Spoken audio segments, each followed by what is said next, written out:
out of here. I mean, if you're not going to recover great ground, if you're just going to let him drive by you, if the rest of you are going to let him catch the ball outside the 3-second lane, drive all the way in there without one guy challenging him, then I'm leaving and you guys are going to run till you can't eat supper. Now I'm tired of this baloney. I'm sick and heckin' tired of an 8-10 record. I'm heckin' tired of losing to Purdue. I'm not here to heck around this week. Now you may be, but I'm not. Welcome to a Podcast, Episode 2. Today's hosts are Griffin Most. Say hi. Hello. Next up is Larranz Guider. We're all in hell right now. It's fine. Wyatt Oelkers. What Larranz said. And myself, Jason O. I'm doing fine. Alright, so... Nobody asked. Literally. Don't you dare pretend you're doing fine. I'm surviving. Alright, first segment, we're doing a quick Gopher Sports recap. Women's soccer has won your Big Ten tournament. Woo! Winning on Sunday against Penn State in penalty kicks. So it was 0-0 and then it went to penalty kicks. Next up, your third-ranked women's volleyball is 20-2 overall, 14-0 in the Big Ten, first in the conference. Their next match is Friday, November 9th versus Indiana at the PAV. Next up, 16th-ranked men's hockey is 1-3-1 overall, 0-0 in the Big Ten. Next series is their Big Ten opener versus the Badgers at Madison on the 9th and 10th next weekend. Next up, your second-ranked women's hockey is 9-2-1 overall, 7-2-1 in the WCHA, first in the conference. Their next series is a home split series with St. Cloud State Huskies on the 17th and 18th at Ritter and at St. Cloud. Where do Husky women come from? Or Husky? Husky babies come from? You can't mess up the joke that bad and then try to recover it. I done goofed. Alright, men's basketball is 1-0 overall, winning their game last night against Omaha in their home opener. Next game is next Monday, the 12th, versus Utah at Williams. And then women's hockey begins their season opener against New Hampshire on Friday at home in Williams as well. Now, segue to our spicy takes from the post-Illinois game. Who wants to start? We sucked. That's Just not plain and spicy. simple. That's Rob not spicy. Smith has broken our defense. Quite literally. This... He's playing every damn play like it's a pass. And the Big Ten is run the damn ball. Exactly. But now I will try to give a little bit of slack. I can only give slack to someone because it's not a good thing to speak ill of the dead. And if you look at it, so like if you look at like rushing yards per carry on the national scale, I'm going to give you the top 5 running backs in rushing yards. So at number 5, you have some guy named Aka Cedric. That's pretty dope. From USC, who's averaging 6.97 yards a carry. Cool. Then you got a guy named Darwin Thompson at number 4 from Utah State. 7.5 yards a carry. Then you have that man Travis Etienne from Clemson, who's freaking ridiculous. Averaging 8.6 yards per carry. Oh, and who's number 2? Reggie Corbin from Illinois, averaging 9.07 yards per carry. Only ahead of him is Darrell Hendrickson. So, like, I knew that Reggie Corbin was a grown man going into that game. And really, when I watched the game, most of what I saw was if you missed a tackle, not if we missed a tackle, when we missed our tackles, he was gone. There's nothing you can really do about that. You can't give up 430 yards of rushing and average giving up over 12 yards a carry and expect to win football games. You really can't. I just didn't understand because Rob Smith had like 4 people on the line and kind of like Cashman as a spy in the back. And once Cashman commits up the middle and Reggie Corbin's kind of running right and everyone else is kind of blocking to the left simultaneously, he gone. And you have 4 DBs 8+ yards behind the line of scrimmage. And if you give Reggie Corbin that much room to run, he's going to juke on your ass and he gone. Which that happened. And Dre Brown, but we won't bring that up. Over and over and over and over. Yeah. Well, the confused me so much about this game was it looked like we had something going against Iowa. We said you're not going to run the damn ball on us. We said against Ohio State you're not going to run the ball at us. Indiana for the first And 3 then quarters. Indiana, like we kept, what's his name? Stevie Scott? Something like that. Stevie Scott, we kept him under 100 yards. But, I don't know, maybe it's just something about us being on the road. We got murked by Maryland running the ball. We got murked by Nebraska with a running back running the ball, And a another running quarterback back running the quarterback. ball. They basically did to us what we did to them last year. And now, it's okay. It's my home state. Oski wow wow, y'all. No, but well, defense was terrible. I'm just gonna keep it at that. That's another statement. Tanner didn't have a great game, but it was still a decent game for him. He was 14-27, 51.9% completions, 258 passing yards, 2 touchdowns, no interceptions, and was only sacked 3 times. And then Rashad Bateman, who was is he freshman of the week? Yep. Yep. He was freshman. Sharing it with Adrian Martinez of Nebraska. He has 7 receptions of 175 yards and 2 touchdowns. His longest was 86 yards. So, from our young guys, like I hate how again, like I like Larranz would agree. He hates how PJ keeps talking about how young we are, but like Tanner and Rashad aren't young anymore at this point. I think. Rashad Bateman is also a grown man who came to college ready to play. You see his route running, you see like just anything he does, and if he creates any separation, he's gone. But my issue is our offense is, I would say, significantly younger than our defense is. And I'm not talking about just true freshmen missing tackles. I'm talking about seniors like Jacob Huff getting juked out into the shadow realm by these running backs. Like, this just wasn't acceptable. Yeah. It's Illinois. If this was Ohio State, if it was a Michigan, if it was, shoot, I'll take Iowa or Penn State. Like this I loss would- would make sense. It would make sense. Like, I completely understand. But it's Illinois. Illinois had been outscored, I believe it was something crazy, by like 98 points in all of their Big Ten games. I got prior. the numbers. Ooh, go Wyatt. Points per game, they were getting outscored by about 12 points a game. Big oof. Anyway, so like they were getting wrecked. Like I would think Purdue went in there, and we'll get to Purdue in a second. And what it was like 46-7 last time I checked. It was a bad loss for Illinois, and we went in there and just laid a huge egg. Mhm. Oh, yep, it was 46-7. Just horrendous. Let's see here. No, but so Wyatt and I, because the last podcast we talked about this, so Wyatt and I thought PJ would fire, because I know what made this point, PJ doesn't want to fire anyone. Like He wants too- consistency. He wants consistency. So Wyatt and I were saying he could fire by the end of the season, but turns out he just fired him like on Sunday, not long ago. So we were all surprised, but of course he had to. Well, the thing is, he's going to get consistency. He's getting a guy behind him. What's the name of the guy? Joe Rossi. Joe Rossi's going to do exactly the same thing. That's what he said. I'm going to do exactly the same thing. I'm But not fix our changing problems too. anything. I don't think we're going to see that same defensive staff next year. Yeah, because so here's what I have about Joe Rossi. This is the 3rd time Joe Rossi has taken over for DC for Rob Smith. At Maine, and then Rutgers. So Rossi has been taking over for Rob Smith a lot as the defensive coordinator for 3 places. Yeah, 2009, Rob Smith and Joe Rossi were And he together. was hired here. Yep. And then Rutgers with Greg Schiano, and Greg Schiano left for the NFL. Okay, so a D2 school, or D1 FCS, I don't know what Maine is. And then a D2 school in Rutgers. And then us. Hey.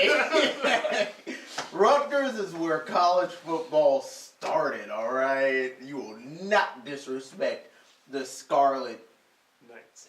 It's 300 and I believe 63 days until the anniversary, the 150th anniversary specifically of the first college football game. Fun fact. Yeah. Cool. I learned that by following Rutgers No, football so- on Twitter. Oh, Yeah, they are a FCS school. Talking about Maine, FCS school, Division One. How they doing? How did they do in 2009? How they do in 2009? That's when Joe Rossi took over. I don't know. Well, their Wikipedia page only has little things about them and nothing. Did you try searching with 2009 in the search bar or nothing? I was like, Because I couldn't, again, I didn't have time to look it up, but Rutgers was like Meteor Core. oh, screw up. But also, then again, their offense wasn't great either. It's Rutgers. They're Yeah. not great anything. Post Greg Schiano.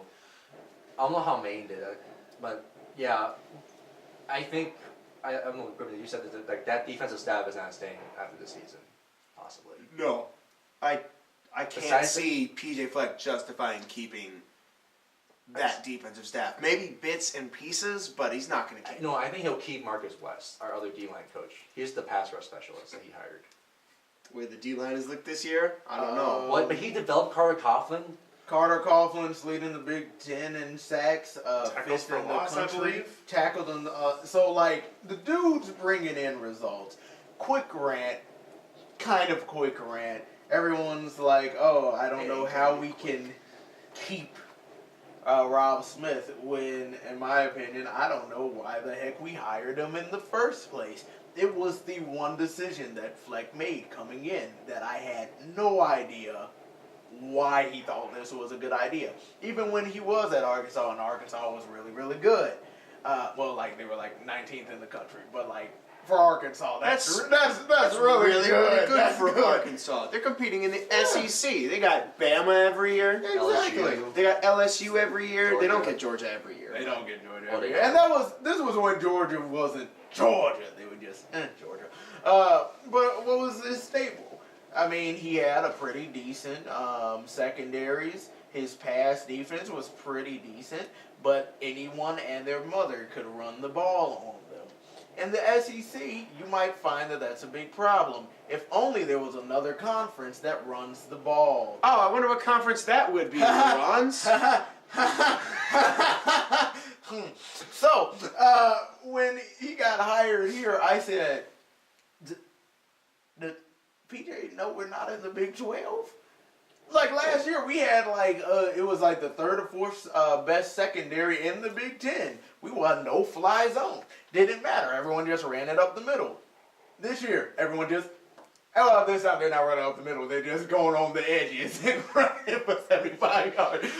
But Well, wait, Nebraska ran it up the middle a couple of times. Okay, Oh, Zigbo went outside. Was it? He went like, oh, I can't go there. Okay. can we say Ozigbo is an Aldi's brand Kobe McCreary? No tea, no shade. Actually, that's a lot of shade. I'm still bitter about that game. Oh It's my fine. So is Rob Smith going to do well when he eventually ends up in the Big 12? You had something right about that? Oh, well, I said hopefully. I know exactly one school where he may be an improvement on defense, and that is the Louisville Cardinals out of the ACC, who have in the last 4 games averaged 59.3 points a game. We're bad. We ain't that bad. We can tackle once every 5 plays. Is Louisville that bad? Louisville is, yes, they are that bad. And yes. the ACC isn't like the Big Ten. They don't run the ball all the time. The like ACC Weeds. has a loss to Indiana, one of their highest ranked teams. And Purdue. And Purdue. Their 2 best teams right now. Boston College. Boston College lost to Purdue. Well, they got their hands caught all of that smoke from Purdue. And then Virginia, who may end up winning the Coastal Division, also got that work from Indiana. So, AC who? Anyway. They're bad. I'm sorry, rant over. Right. I can agree to that. I can see it happening, but we don't know. We gotta wait. More of the story, Rob Smith. Goodbye. Bye.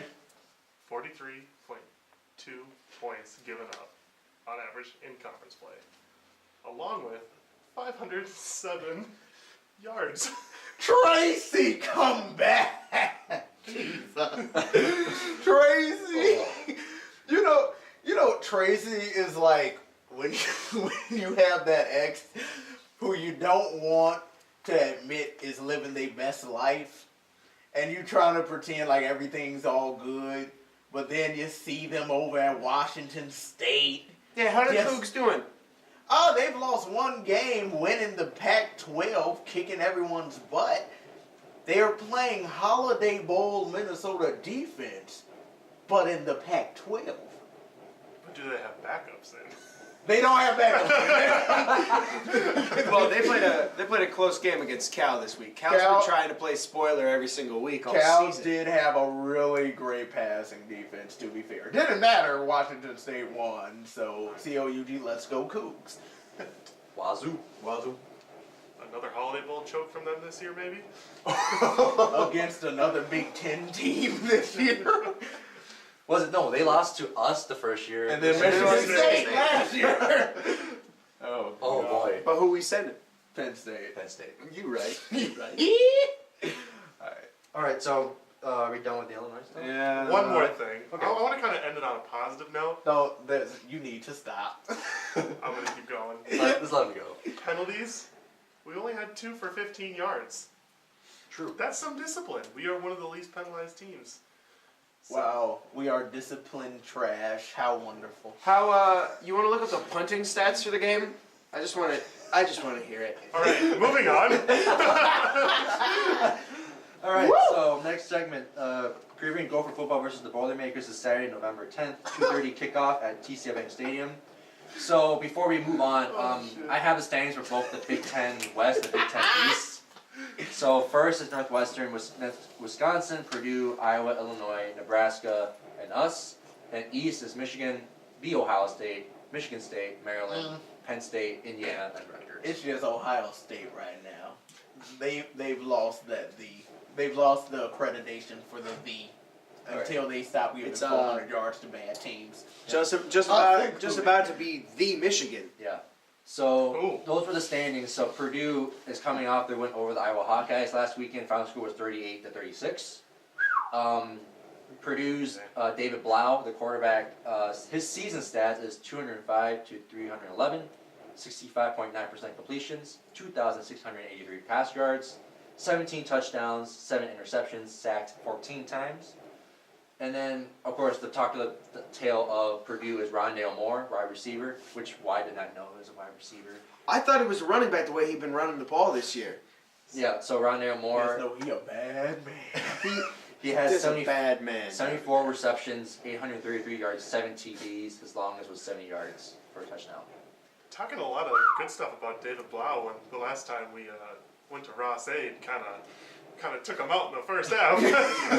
Hey, I still remember this wasn't last year, it was the year before, where one of the announcers, we were kicking Purdue's butt because the Mitch Leitner days, but we were kicking Purdue's butt, but at some point David Blau threw a long touchdown pass, and the commentator goes, Oh, it's David Blau, and his name is David Blau! And every time he throws a touchdown, I just say, it's David Blau! I don't know. Are you going to say that at the game this Saturday? Probably time and time again. Okay, I want to make one thing clear real quick. Who's the leading wide receiver in the Big Ten in receiving yards? Tyler Johnson. Tyler Johnson. Woo! But Okay. who's also number 2? You need to stop.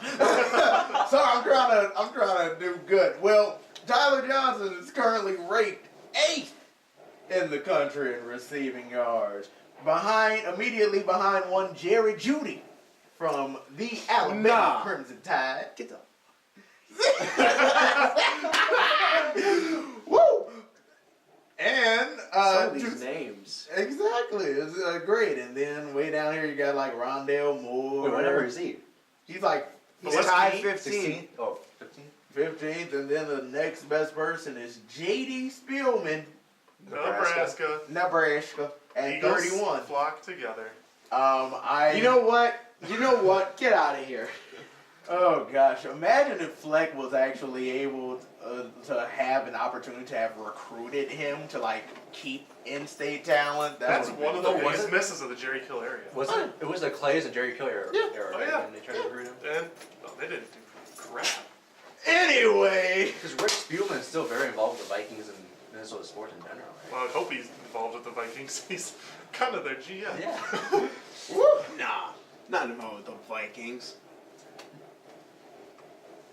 Back to it. No, but the thing is with Tyler though, like, we're getting off track again. He didn't have a very productive game at Illinois because I think, again, I thought it was his hamstring because he got hurt at the Indiana game. But He's hurt. like, is he out? Or let me check his. I don't think he's out. No, I don't think he's out. They're probably just gonna. But So long as here's the Rick's thing: out.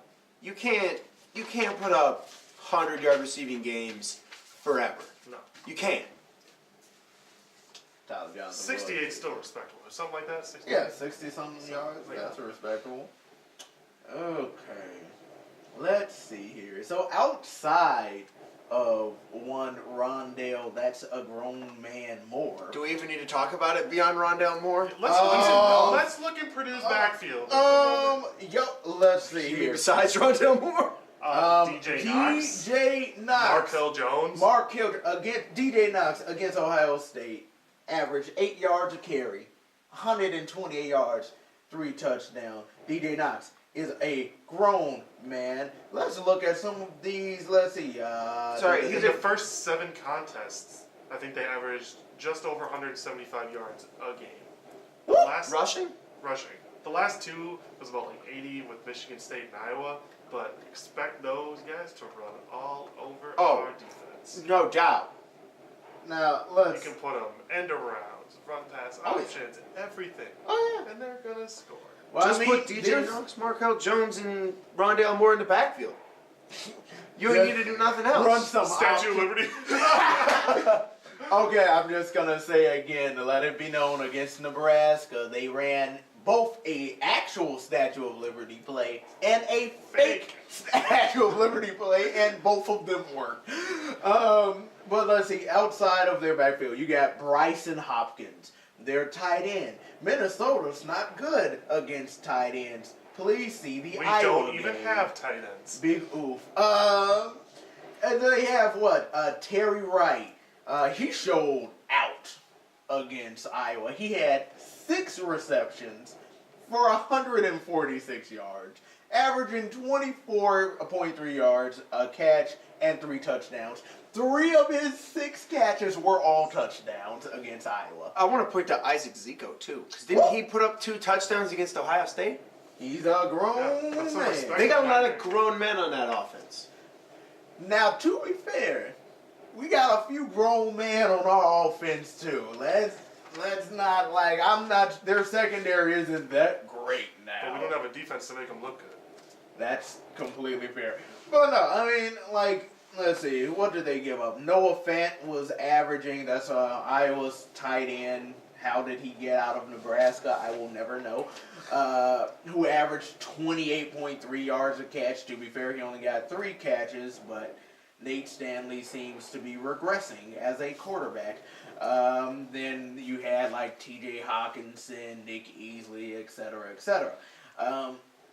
But when I look at this game, I say to myself, we're going to be in a game I haven't seen in a long time from Minnesota. If we have a chance in this game will have to be a shootout.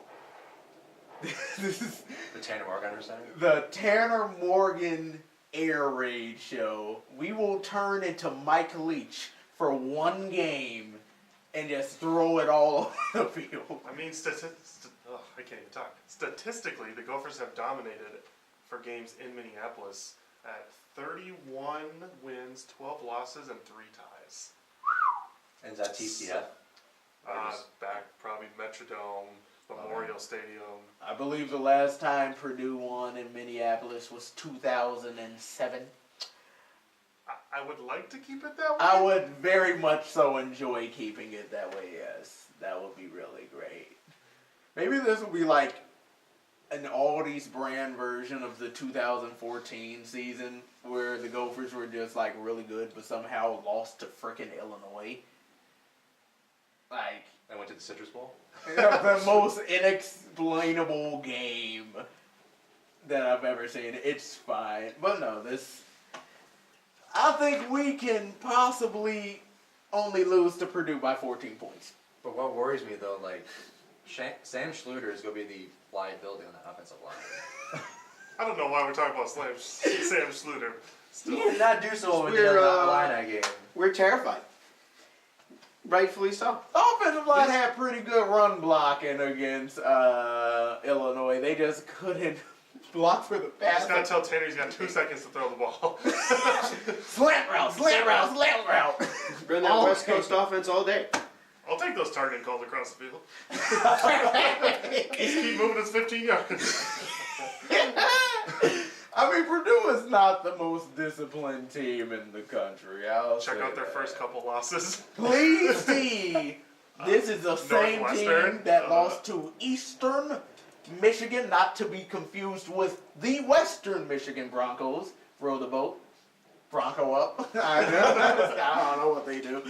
But they lost to Eastern Michigan at home. And who's their So other let's... non-conference opponent? They beat Missouri. Missouri, yeah. Mizzou. Ouch. Drew Lock. He's an alright quarterback. He alright. So let's look at some Purdue defense. Is there anything that scares you on defense? Because I see several things. Their D-line. I Any see specific several linebacker? things. What's his name? Don't we have a residence hall on campus that's very similar to this dude? Blake Cashman. You talking about? He's talking about Purdue. Oh, No. Purdue. Oh, my bad. He's talking about The Marcus Ooh. Bailey. Hall! The woo! He brings that St. Paul campus toughness. Takes that unique, That unique. that uniqueness. The uniqueness. He has Necton mentality. He's a whole shark. Always attacking, always hungry. Always attacking, always hungry. If you're juiceless, you're useless. And he's got that grade A quality. Got it from Fresh Time, so it has vitamins and nutrients juice. I hate myself. Oh gosh. He's good. He's a good dude. And there was someone else on their defense where I was Sorry, just he like, a good dude? he's a bad man. That's what I okay? want. That's what I want. Let's see, you got... Oh! Their safety, Jacob Thieneman. Woo-hoo-hoo. Tell us about him, Larranz. Well, Does he have a brother too? I don't know. Yeah, on the depth chart. Well, look at that. Anyway. Right behind him. Directly behind him. No, Jacob Thieneman's that dude who you're just like, you never know what's going to hit you until he does. He's the Antoine Winfield of this team. He will end your life before you knew that your life had been ended. See, number 16, Fresno State. No tea, no shade. I'm sorry, we have to go to Fresno State next year, so let's. Oh, we're going there next year? Yeah, Oh yeah. they're gonna be angry. It's fine. We're all fine. Will they have Keyshawn Johnson there? And we will have Rodney, who won't. go there. Isn't Marion their quarterback graduating? Yes, he is. Yeah, he is. I think him and Keyshawn Johnson are gone. If I am. All right, they'll be back to mediocrity. Anyway, back to Purdue. Back to Purdue. Yeah, those are really the two people that I'm like terrified of. The thing with Purdue, their defense, and this is a little bit of PJ shade. Their defense brought back like 3 dudes this year. 3 whole dudes. There's a lot of them left. All of them graduated. And so you had 3 dudes, 3 maybe 4 dudes come back. And in the first 3 games, they got exposed. And then, I believe their defensive coordinator, Nick Holt is his name. He's a dude who has a personal assistant whose entire purpose is to hold him back. Oh, he has on the holdback Yep, assistants? he has a holdback assistant. There is a guy whose entire job is to hold the back of his belt, not his shoulder. Full on gripping the back of his belt. He didn't trying hard enough. He was having him hold the belt. To keep him from running on the field, because this dude has very serious anger issues, which could be reflected in how his defense, adjusted ever since they lost to Eastern Michigan and have been on a warpath. Now, I'm not saying they're like a Michigan defense or an Iowa defense, for that matter, but what I am saying is they're better than us. But we're a young team. Nobody's going to disagree with you on that, Ron. Yeah, Nobody's going to disagree with you on Purdue having a better defense than us. It's fine. We're all fine. What I am saying is, PJ Fleck, the next time you want to make an excuse about how young the team is, especially at the defensive side of the ball, please see the Purdue Boilermakers. Because they don't care how young they are. Just kidding. I love you, PJ. You're a great guy. God, I really hope PJ's watching this podcast. So, just hypothetical, but if Tracy Clays was currently running our defense, how many wins do you think we'd have? 8. That's a very confident answer. That's if he if he was still here and he rolled with Seth Green as starting quarterback. Now, are we saying like Tracy with PJ recruits? Like, just say if Yes. Tracy was the defensive PJ head coordinator. coach, Tracy defensive coordinator. Yes. 8 wins. Oh yeah, Yeah. totally agree. Okay, not 8 wins. More like 6. 6, 7. 5, We've 6 played wins. 10 games. Like we'll be both eligible by now. Our losses are Iowa, close. Pretty sure Ohio we played State. 9, don't we? 4, Ohio 5? State, way closer than it should have been. No, I think we would have. Here's the Nebraska. thing, because what is the one thing we Nebraska. could have counted on with Tracy Clays? Illinois. You're not running the frickin' ball. You may get some success on the ground, but you will not run roughshod on us. That is not what we do here. So I look at the games that we lost. Maryland, they're basically an option team. Their quarterback threw the ball like 12 times against us. You're not running it on us like that. I think we could have won that game. Actually, no, I think we would have lost that game. We I lost said that. Iowa. I think we would have beaten Iowa. We would have Because- beat Iowa. I think we would have beaten Iowa. Because that shootout with Zach was amazing. Nate Stanley didn't have that good of a game here. He had a great game. Stop it. He threw for like 4 touchdowns. Yeah, but on did us. he have a good enough game to beat us if he had to do it himself? That's fair. Well, I mean, he did beat us by himself because that was one of the games where their running backs didn't get over 100 yards. In fact, I believe their running backs all together did not have over 100 yards on us. It was just the fact that every single third down, we dropped back coverage like 5, 10 yards off a receiver. And they At figured it least. out. At least.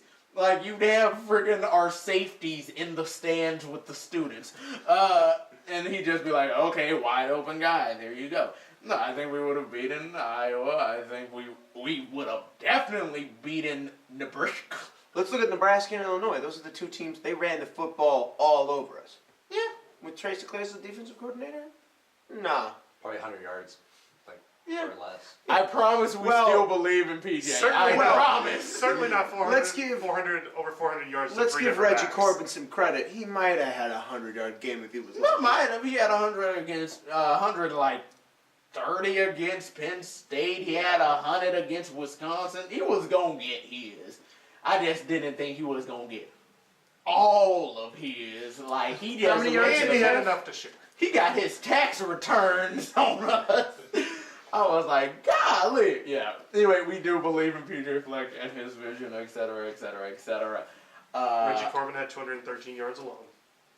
That's Brown that's, 127. How many Griffin, of those for the are- audience, tell us, Or sorry. what did he average per carry against us? Like 20. 16.4.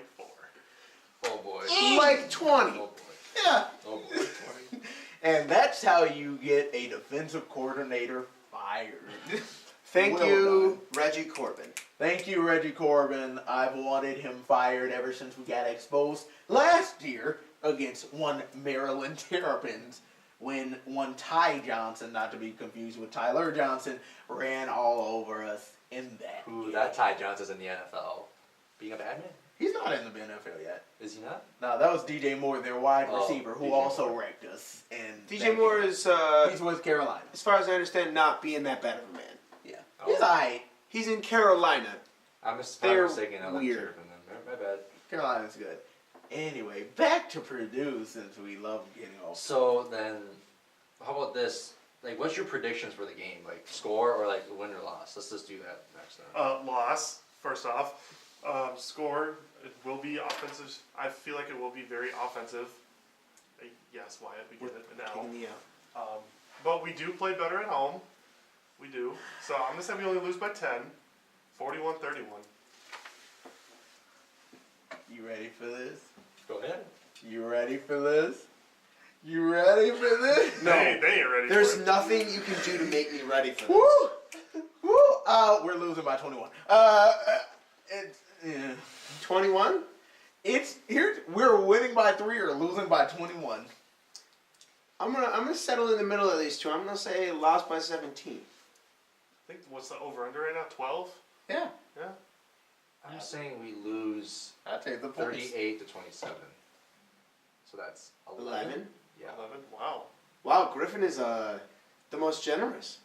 Yeah. Now, I of course, tend to- the I Larranz- tend- I tend to We all agree, like, with this current squad, we're losing this game against this Purdue offense and defense. That begs the question: is this game even winnable? yes, Yes.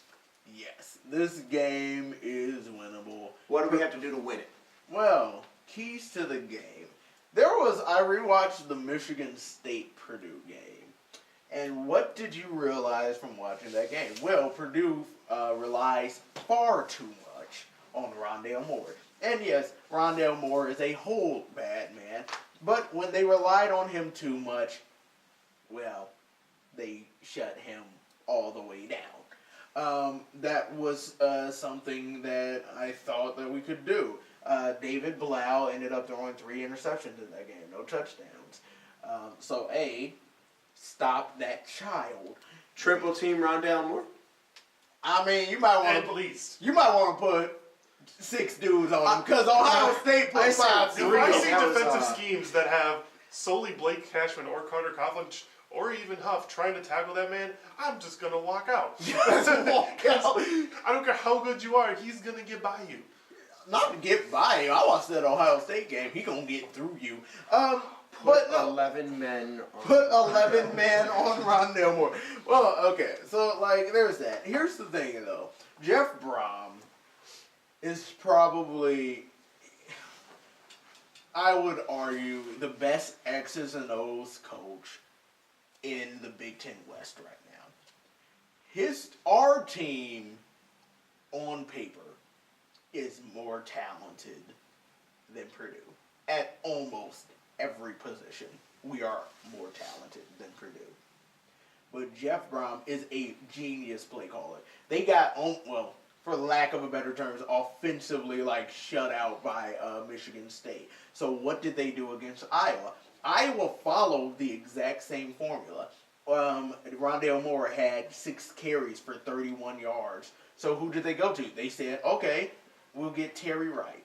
We'll get Isaac Zico involved. Bryson Hopkins. Bryson Hopkins only had 1 catch, but that catch was for 57 yards.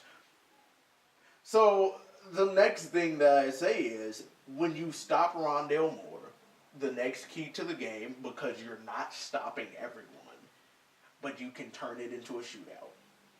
Because if you can stop Rondale Moore, at least you know that the game isn't going to get ahead of you. Too far ahead of you. What do we got to do to win a shootout? Because we just watched Iowa try to turn it into a shootout and lose. They almost They should have won. the blew it. names of this shootout are as followed. Tyler Johnson, the leading receiver in the Big Ten. Rashad Bateman, the grown man who's also 18. Their names are Demetrius Douglas and the Crab, Chris Upman Dale. Mohammed Ibrahim. Muhammad Ibrahim ain't catching too many balls out of the backfield. Unless we install that this week, which would be beautiful. Well, what's his name when he plays Ohio State? Muhammad! we need Muhammad! Because that's who that man was when he played Ohio State. But yeah, no, if we can have a good game, because Purdue's secondary isn't great, once again, still better than us, but they're not great. If we are able to get all of our wide receivers involved, and I'm talking about, I want to challenge them on the edge.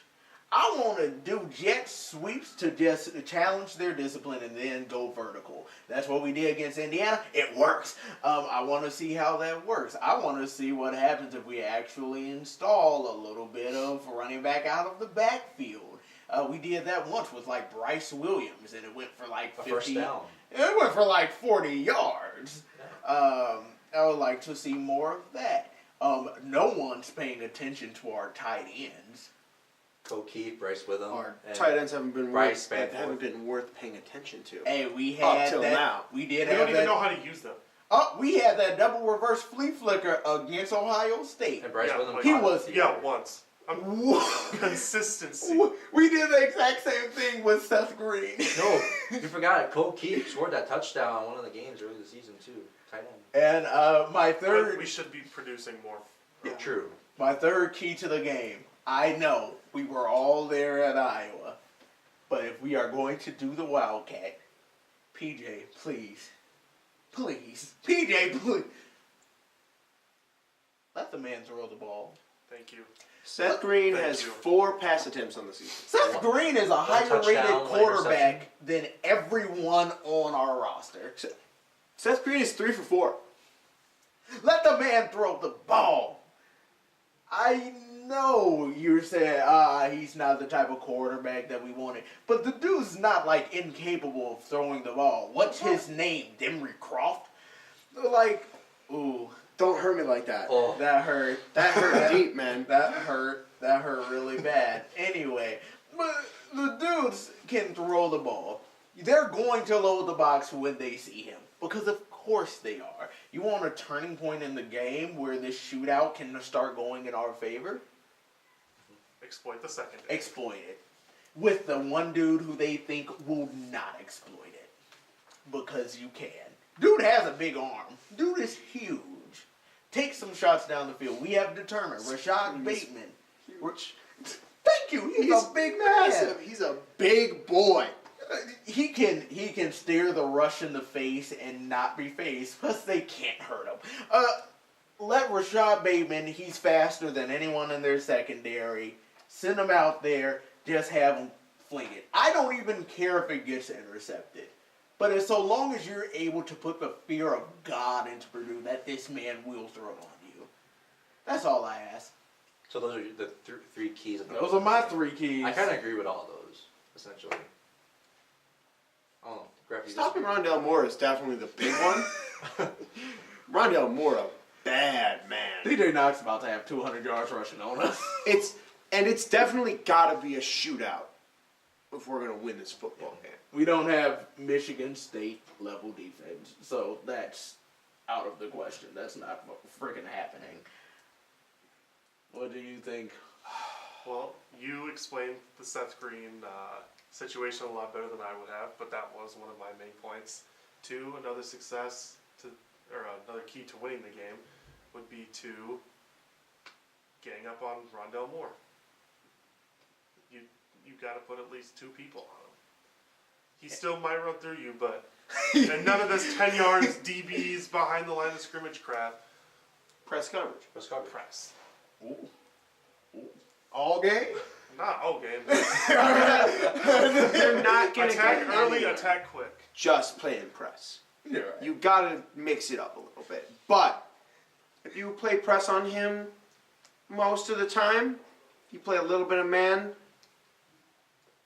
maybe stay away from too much zone on Rondell Moore. Or here's how PJ describes the game: start fast, accelerate, finish strong. Can you imagine if we had an Alabama pass rush? Just send 3 dudes. Just send 3. Drop everyone else back in coverage. Just send 3 dudes. They'll get to the quarterback eventually. It's fine. We might need to. We might need to just send 3 dudes. And then DJ Knox will run for 200 yards. Yes. No, but I think with those keys, like we have to use those like to best to win this game, essentially. Yeah. No, but since you're talking about Jeff Brown, like the most best X's and O's kind of coach, I think we were talking about this last night. Like, do you think he could make a stop in the NFL? I think the NFL is already looking at him. He took, by far, maybe Illinois is less talented, but he took a team that had no business bowling, a team that's just frankly bad last year, 7-5, or rather 7-6, 7-6. Nobody expected Purdue to No be one, good no last one year. expected Purdue to be good last year, and all of the games that they lost, save maybe Michigan, were games that they could have won. Purdue is not a talented team. Purdue is a team where their coach actually coaches and gets results. His adjustments on the fly is ridiculous. Like, Ohio State adjusted at halftime. They really tried. And then he said, DJ, go eat. And then when they tried to stop DJ, they said, Rondell, go eat. Like, the amount of trick plays that he runs, it's not even trick plays anymore. That's just his regular everyday playbook. That's a Tuesday practice for them. Like, it's ridiculous. Now imagine if he had actual talent outside of Rondell. And I'll give DJ Knox his due because he's a senior and he's really developed. Imagine if he actually had real talent there. Like, you know what he reminds me of? Chris Peterson back when he was at Boise State before he went to Washington. That's who Jeff Brown reminds me of. I His remember offensive those days. The glory days of Boise State. Oh, back when they beat Adrian Peterson's Oklahoma Sooners. Remember when they almost sent Boise State to a national championship? They won an ESPY for a game, shoot. But yeah, no. Jeff Brown, just fantastic coach. My prayer is that he's not here in 3 years. Because currently Purdue has like the 25th, 26th best recruiting class in the country right now. That's ridiculous. It's Purdue. They're out-recruiting PJ. And that was what PJ's calling card was. We have our best player in Minnesota is going to a 2-6 Nebraska team next year. And it's an offensive lineman. Our second best is going to another Indiana school at Notre Dame. Yep. So I hope he's in the NFL because give him a year or two because they are losing David Blau this year. Give him 2 years to develop a quarterback from his actual system. Having Rondell Moore, assuming he doesn't go to the NFL and other talent that he's bringing in, he's going to dominate the West. Confidence. We still believe in you, PJ. We love you, PJ. We're rolling the boat with you. We're rolling the boat with you. Here's a question. Has he got room to dominate the West right now? Purdue's still in it. Purdue should not have lost their first 3 games. They're third in the Big Ten right now. They are third in the Big Ten West. Yeah. I think they'd beat Wisconsin. Rutgers looked good against Wisconsin. Wait, so Northwestern has to lose the rest of their 3 games, and then Purdue wins the next 3 games to clinch it, or is that tie? Purdue has Minnesota, Wisconsin, and Indiana. They're at 4-2 right now, and they have 3 very winnable football games. Don't say we're winnable. We're going to be the hardest game on their schedule. Because we're going to win out. We're taking back the axe. We're beating Wisconsin 31-0 in Madison.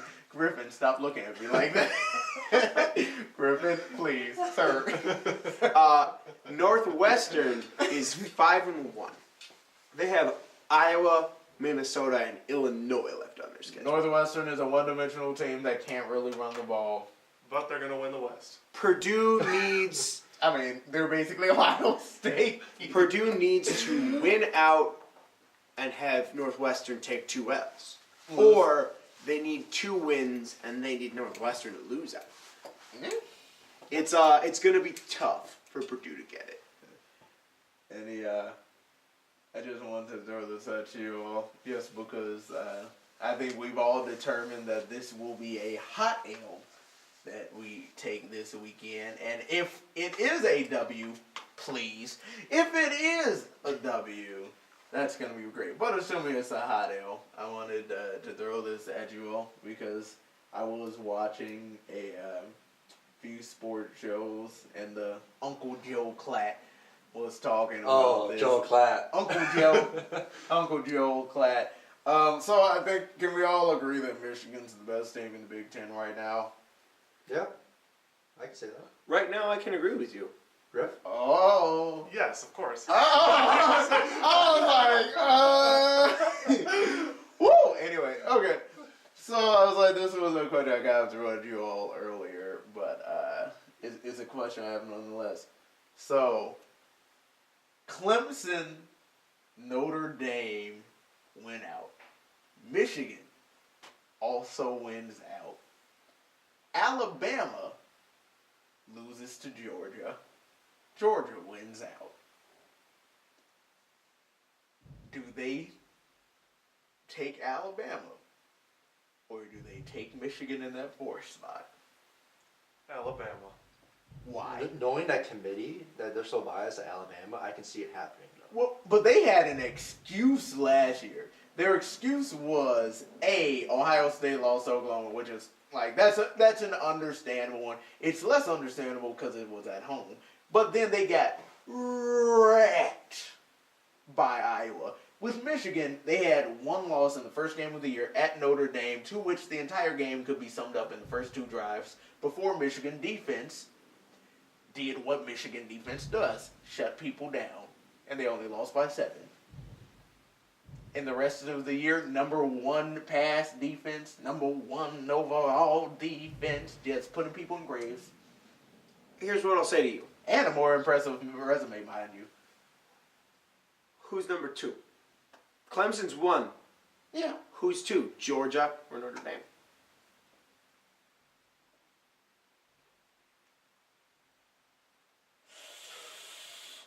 Ooh.